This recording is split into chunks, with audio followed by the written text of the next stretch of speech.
Hello students. In my last video, I explained personal pronoun and possessive pronoun.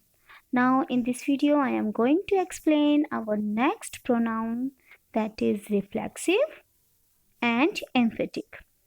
Okay, first of all हम इसकी formation देखते हैं. जो reflexive and emphatic pronoun है, दोनों की both have the same formation. Formation means दोनों में same words use होते हैं. अब वो बनते कैसे हैं हम टेबल के थ्रू एक बार उनकी रीडिंग कर लेते हैं. After then I will explain you. तो फर्स्ट हमारा है टेबल के according. Okay, I suggest you also draw this table. आप भी इस टेबल को ड्रॉ करो और इसे बार बार आप इसको रीड करो, आप इसे देखो. आफ्टर देन आपको ये हैबिट में हो जाएंगे, आप इन्हें भूलोगे नहीं कभी भी. तो फर्स्ट है हमारा, फर्स्ट पर्सन में हमारे पास था आई. अब आई की जो है रिफ्लेक्सिव और एम्फेटिक फॉर्म क्या होगी? My self. Second first person में ही हमारे पास था वी और वी की हुई हमारे पास आवर सेल्व्स. अच्छा, आपका एक क्वेश्चन होगा कि माई के साथ तो हमने ऐड किया सेल्फ और आवर के साथ हमने ऐड किया सेल्व्स. ये रूल हमारा बिल्कुल सेम है जो हम नाउन में यूज़ करते हैं. नाउन में जब भी हमारा कोई नाउन एफ से एंड होता है और उसे हमें प्लूरल फॉर्म देनी होती है तो हम एफ को हटाकर VES करते हैं. तो यहाँ भी सिंपल सा वही रूल हुआ. अगर हमारा जो प्रोनाउन है वो if the pronoun is in plural form तो हम वहाँ उसकी रिफ्लेक्सिव फॉर्म बनाने के लिए उसे सेल्फ की बजाय उसमें से सेल्फ में से एफ हटाकर VES ऐड करेंगे. तो आगे जब भी हमारे पास प्लूरल फॉर्म आएगी उसमें हम सेल्फ्स यूज़ करेंगे. सेकंड था हमारे पास यू. अच्छा, यू को मैंने 2 टाइम्स राइट किया. वो रीज़न यहाँ रिफ्लेक्सिव में क्लियर होगा कि वाई, कि हमने यू को सिंगुलर और प्लूरल दोनों में क्यों राइट किया है, 2 टाइम्स क्यों राइट किया. अब यू जो है वो दोनों के लिए यूज़ होता है, सिंगुलर के साथ भी और प्लूरल के साथ भी. बट जब इसकी रिफ्लेक्सिव और एम्फेटिक फॉर्म हम बनाते हैं तो यहाँ थोड़ा इसमें डिफरेंस आता है.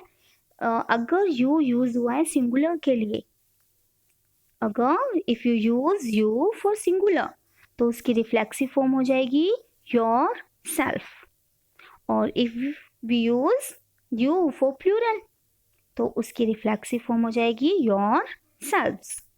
नेक्स्ट है ही की reflexive form himself, she herself, itself और दे की है हमारे पास again because they is in plural form तो दे की हुई themselves. आई होप आपको ये लर्न हो गया होगा. उसके बाद हम स्टार्ट करते हैं हमारा रिफ्लेक्सिव प्रोनाउन. रिफ्लेक्सिव अगेन हम इसकी डेफिनेशन लर्न नहीं करेंगे, आप इसकी मीनिंग को अंडरस्टैंड करो, आपको डेफिनेशन अपने आप लर्न हो जाएगी. फर्स्ट पॉइंट है इसका. अच्छा, पहले रिफ्लेक्सिव का मीनिंग क्लियर करते हैं. जस्ट लाइक अगर आप मिरर के सामने खड़े हो तो आपको किसका रिफ्लेक्शन शो होगा? अपना खुद का. तो रिफ्लेक्सिव प्रोनाउन में भी वही है कि जो भी हमारा सब्जेक्ट होता है वही रिफ्लेक्ट करता है. ठीक है, तो फर्स्ट पॉइंट है इसका. यहाँ ऐड के बजाय आप इंस्टेड ऑफ ऐड आप इसको एंड करो. ये जो रिफ्लेक्सिव प्रोनाउंस हैं वो एंड होते हैं सेल्फ से या फिर सेल्फ से या सेल्फ से. Second point, it functions as an object. और जो रिफ्लेक्सिव प्रोनाउन होता है वो एज एन ऑब्जेक्ट के जैसे फंक्शन करता है, ऑब्जेक्ट पोजीशन पर होगा. Next, it refers back to the same person as the subject. जो हमने अभी मिरर का एग्जाम्पल आपको शो किया था, जो सब्जेक्ट है उसी को ही रिफ्लेक्ट करता है. And the most important point, meaning of the sentence is incomplete without it. अगर आप इसे वहां से सेंटेंस में से ओमिट कर देते हो, उसे स्किप कर देते हो तो जो सेंटेंस का मीनिंग है वो इनकम्प्लीट हो जाएगा. So let's try some example.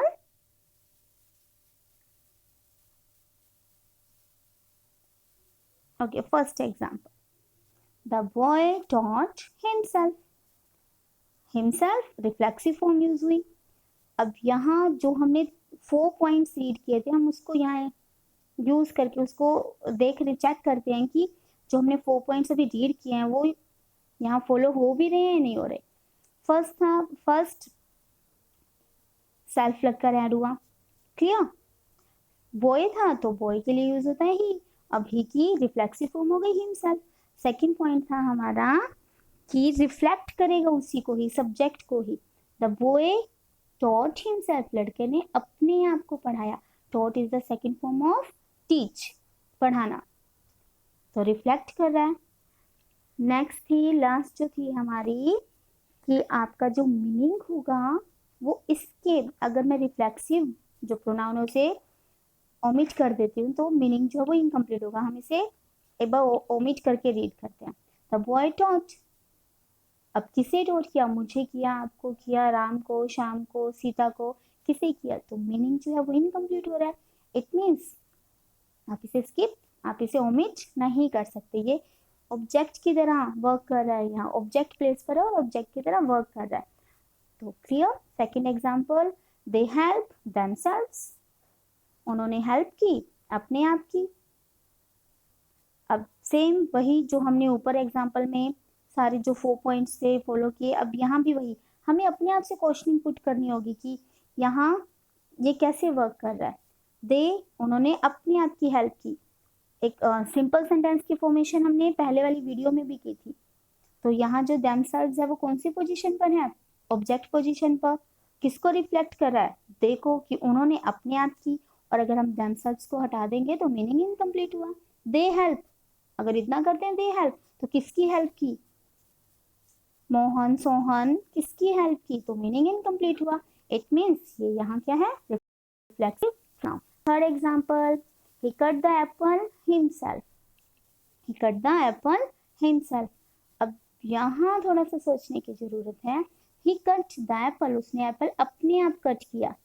अब वही पॉइंट्स हम यहाँ फॉलो करते हैं। himself तो रिफ्लेक्ट कर रहा है ही को, बट अगर मैं इसे ओमिट कर दूं, मैं इसे स्किप कर दूं, तो क्या इसके मीनिंग में कोई इफेक्ट हुआ।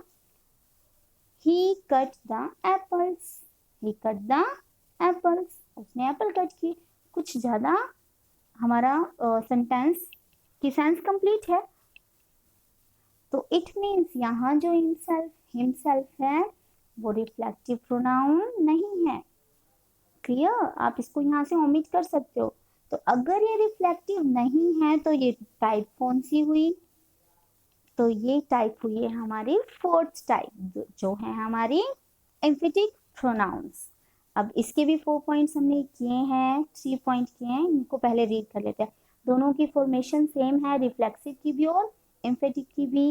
दोनों की फॉर्मेशन सेम है, दोनों के मीनिंग सेम है, बट जब वो सेंटेंस में यूज होते हैं तो उसके अकॉर्डिंग इन्हें हम डिफ्रेंशिएट करते हैं। तो एम्फेटिक की जो पॉइंट्स है वो रीड कर लेते हैं। It emphasise on the subject, वो सब्जेक्ट पे एम्फेसाइज करता है, स्ट्रेस डालता है कि काम जो है वो किसने किया, that the subject did his work। Reflexive में क्या था, वो रिफ्लेक्ट तो कर रहा है लेकिन वो वर्क कर रहा था as an object. Second point है, subject and object are not the same person, subject और ऑब्जेक्ट सेम पर्सन नहीं है, बट रिफ्लेक्सिव में दोनों सेम पर्सन थे।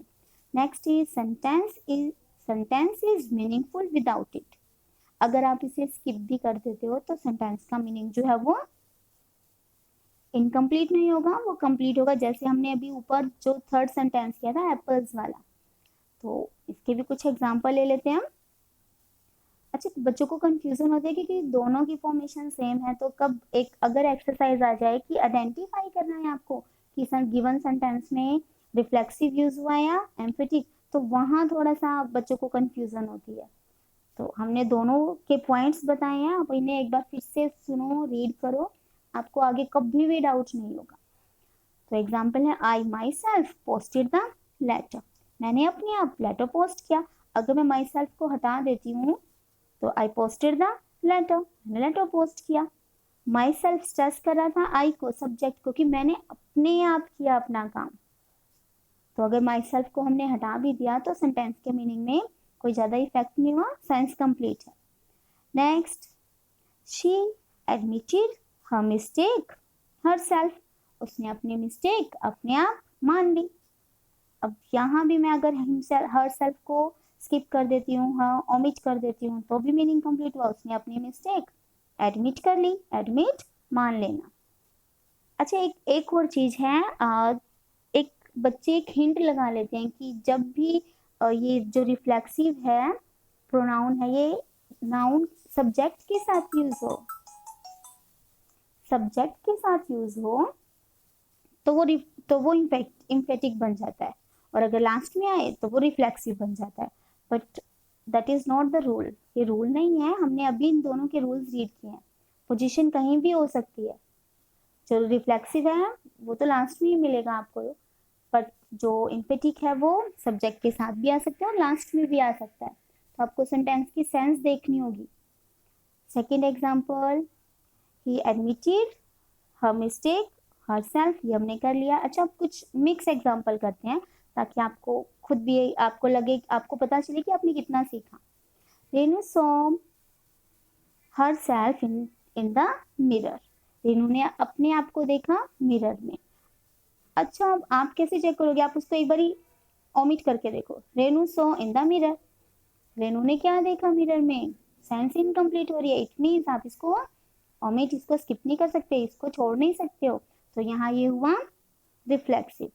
Did you solve the exercise yourselves, क्या तुमने एक्सरसाइज अपने आप सॉल्व की? यहाँ योरसेल्व्स को हम हटाकर देखते हैं। Did you solve the exercise, क्या तुमने एक्सरसाइज सॉल्व की? तो ज़्यादा कुछ मीनिंग हमारा इनकम्प्लीट नहीं हो रहा है, तो यहाँ यूज किया हमने एम्फेटिक। नेक्स्ट है इट फेल डाउन, रिफ्लेक्सिव आएगी या एम्फेटिक आएगी? अच्छा, यहाँ मैंने फिल नहीं किया ताकि आपको पता चले कि इट की फॉर्म क्या होती है, रिफ्लेक्सिव या emphatic. Yes, you are right, itself. तो यहाँ कौन सा होगा? ये इट सेल्फ रिफ्लेक्सिव हुआ या एम्फेटिक? इट फेल डाउन, वो गिर गया, वो अपने आप गिर गया है, वो गिर गया, तो कुछ ज्यादा डिफरेंस नहीं है, हम सिर्फ सब्जेक्ट को स्ट्रेस कर रहे हैं, एम्फेसाइज कर रहे हैं, तो यहाँ हुआ एम्फेटिक।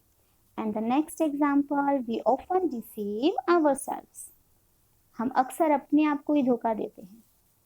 अब यहाँ जो है आवरसेल्व्स ऑब्जेक्ट की पोजीशन पर है, डिसीव का मीनिंग होता है धोखा देना। अब इसको आप स्किप करके, इसको आप ओमिट करके देखो, वी ऑफन डिसीव, हम अक्सर धोखा देते हैं, किसको देते हैं? मीनिंग इनकम्प्लीट हो रहा है, इट मीन्स आप उसे हटा नहीं सकते हो वहां से, तो यहाँ ये यूज हुआ reflexive. Okay student, I hope आपको दोनों के जो मीनिंग है, दोनों के जो यूजेस हैं अच्छे से क्लियर हो गए होंगे। अब चाहे आपको किसी भी टाइप की एक्सरसाइज मिले, या तो इन्हें फिल करना हो और या दोनों को आइडेंटिफाई करना हो, आप उन्हें इजीली कर पाओगे।